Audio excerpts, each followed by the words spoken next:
Hello, ladies and gentlemen. I am the Omniviewer, and I actually wasn't expecting to make this video because I thought we weren't going to be getting any more concept art for the Godzilla anime movie until the convention panel at the end of March.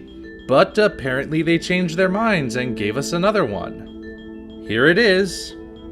Now I have two very different reactions regarding this image. My first reaction is, seriously? That's it? Yeah, just another shot of the jungle, not like we didn't have two of those already. There's no new information here. We already know about the environment. We already know what the plants look like. The last image at least gave us something different from the jungle/forest environment. And oh look, still no sign of Godzilla anywhere to be seen. This image has done nothing to assuage my concerns. But once I get past that point, I have my second reaction, which is to say, alright, what can be gleaned from this?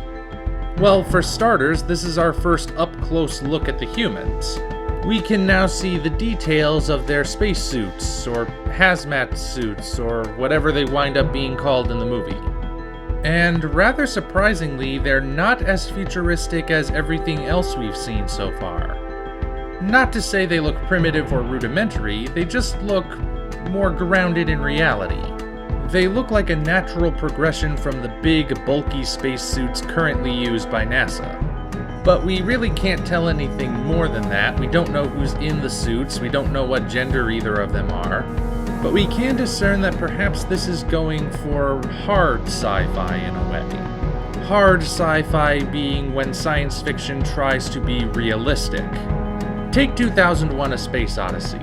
Very grounded in our current knowledge of what space travel and computers are like. Yeah, a few artistic liberties are taken, but they're plausible ones. Of course, 2001 also did have a fantastical element in the form of the black monoliths. So even if this movie is going for hard sci-fi realism in terms of the humans and technology, that doesn't necessarily mean it's going for realism in terms of Godzilla. But the real focus of the image is the tree that's dead center in the middle of the frame. Now, why are they showing us this? Like I said, we've seen the trees before. Sure, they're giving us a specific example of the local flora, but is there something more to it than that? I've noticed a lot of people taking this focus on vegetation as evidence that Biollante might be coming back for this film. I'm starting to wonder if that particular line of thinking might actually be on the right track. Maybe we will see Biollante return, or maybe a new creature inspired by Biollante. Or maybe this is a really alternate version of Godzilla, which is somehow a combination of him and Biollante.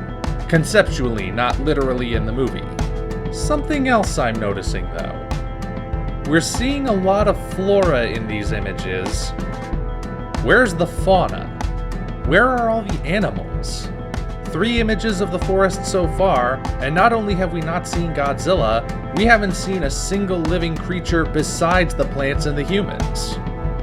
Now it could be there just aren't any in these images because they've been spooked by the humans. Or maybe we're not seeing animals because they've become the kaiju. I don't necessarily know, but I am curious. Anyway, that's pretty much all I can discern from this picture. What do you guys think? Did you notice something in the image that I missed? Do you have any theories based on what we've seen so far? Are you starting to feel as anxious as I am that we haven't seen Godzilla yet? Feel free to leave your comments below. Until such time as we meet again, this is the Omniviewer signing off.